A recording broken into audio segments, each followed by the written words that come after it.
Jeffrey menepuk dahinya berkali-kali begitu melihat Jessie dan Farah masuk bersamaan ke dalam salon. Apalagi mereka tadi mengatakan hendak mengobrol bersama di dalam.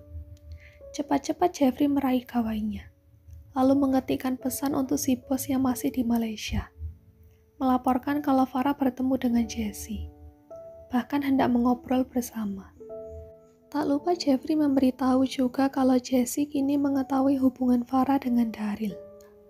Mampus deh, kenapa mereka malah akrab ya? Gumam Jeffrey yang tak percaya kalau dua perempuan itu bisa saling akrab. Padahal jelas-jelas kalau Jessie itu mantan tunangan Daryl. Dan jelas-jelas juga kalau Farah yang kini langsung menggantikan posisinya menjadi kekasih Daryl itu. Pesan sudah terkirim, tapi belum dibaca oleh Daryl. Jeffrey tak berani mengganggu bosnya lewat telepon, takut kalau Daryl sedang sibuk. Sementara Farah di dalam salon bersama Jessie malah mengobrol santai.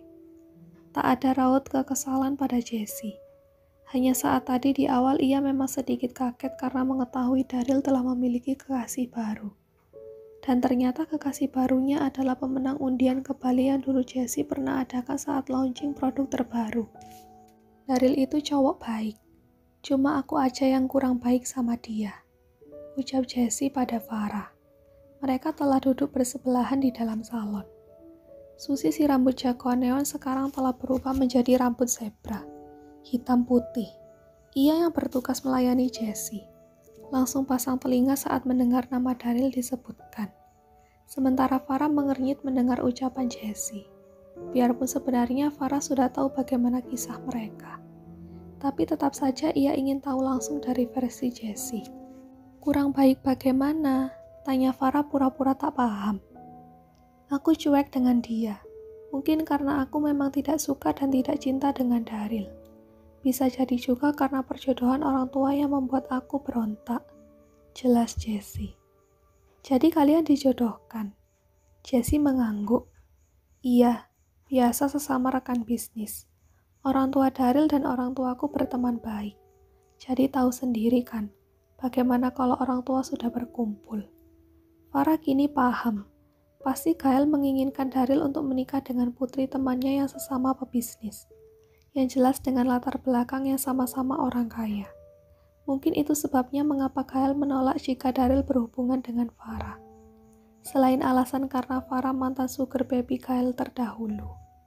Susi si rambut zebra cuma manggut-manggut begitu mendengar cerita asli tentang hubungan Jessie dan Daryl ini.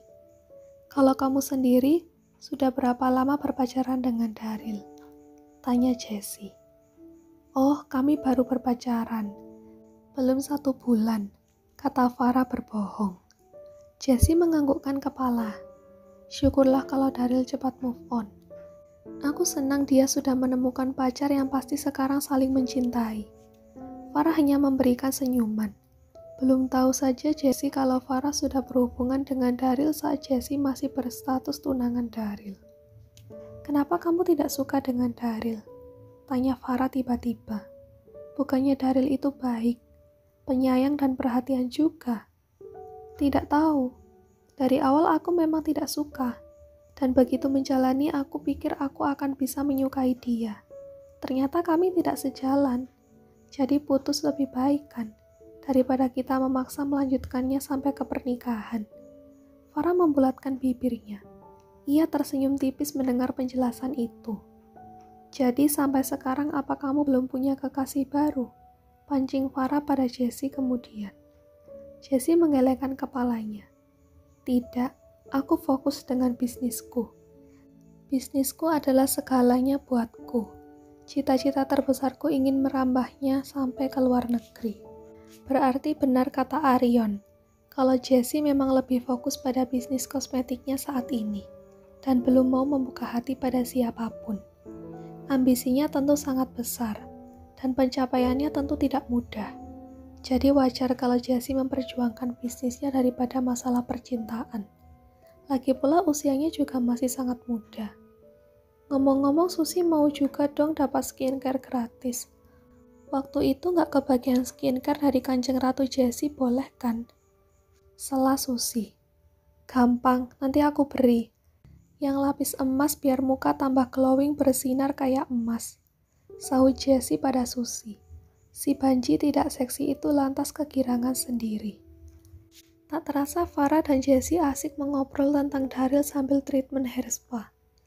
Bahkan seolah seperti teman lama yang baru saja bertemu setelah beberapa tahun. Keakraban mereka sungguh di luar dugaan. Daryl sibuk hingga tak sempat melirik gawainya yang sedari tadi berbunyi. Pikirannya fokus harus menyelesaikan proyek di Malaysia ini dengan cepat dan bisa segera kembali ke Indonesia. Setelah sedikit santai, Daryl baru sempat meraih ponselnya dan mendapati banyak pesan singkat dari Jeffrey. Ia membuka pesan itu satu persatu, dan matanya langsung membulat saat membaca isi pesan yang mengatakan kalau Farah sedang bersama Jessie. Dan Jessie sudah mengetahui hubungan Daryl dengan Farah. Cepat-cepat Daryl menghubungi Jeffrey lewat telepon. Ya Tuan, sapa Jeffrey. Gimana ceritanya? Kenapa Jessie tahu kalau aku dan Farah berpacaran? Cecar Daryl langsung. Itu Nona Farah yang menceritakannya pada Nona Jessie, Tuan Muda. Daryl tercengang dibuatnya begitu mendengar hal tersebut. Kenapa bisa? Memangnya mereka bertemu di mana? Jeffrey melirik sekilas nama salon tempat ia menunggu Farah. Di salon Tamara, Tuan. Daryl langsung menepuk dahinya. Kenapa harus di salon itu lagi mereka bertemu? Pikir Daryl.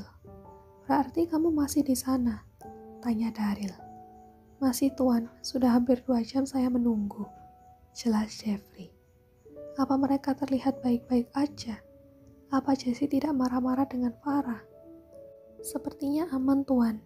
Kalau tidak aman, mana mungkin mereka betah hampir 2 jam bersama-sama di dalam. Benar juga.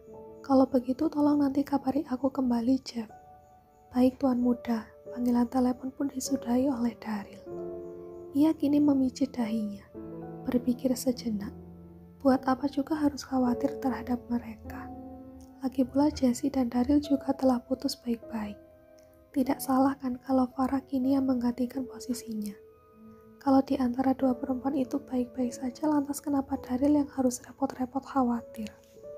Maaf Pak Daryl, seorang laki-laki menghampiri Daryl yang sedang duduk sendirian. Itu adalah orang kepercayaan di kantor Daryl yang mengurus dan bertanggung jawab penuh dengan proyek pembangunan hotel terbaru di Malaysia ini. Ya, masalahnya sudah beres Pak.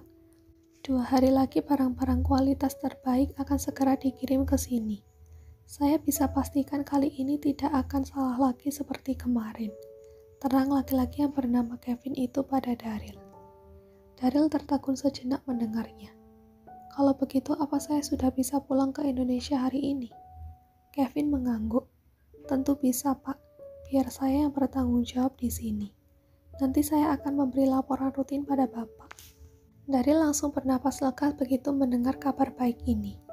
Setidaknya urusan yang awalnya kacau tiba-tiba sudah mendapatkan solusi dengan cepat. Kalau begini, Daryl tak perlu menunggu sampai seminggu untuk tetap di sini.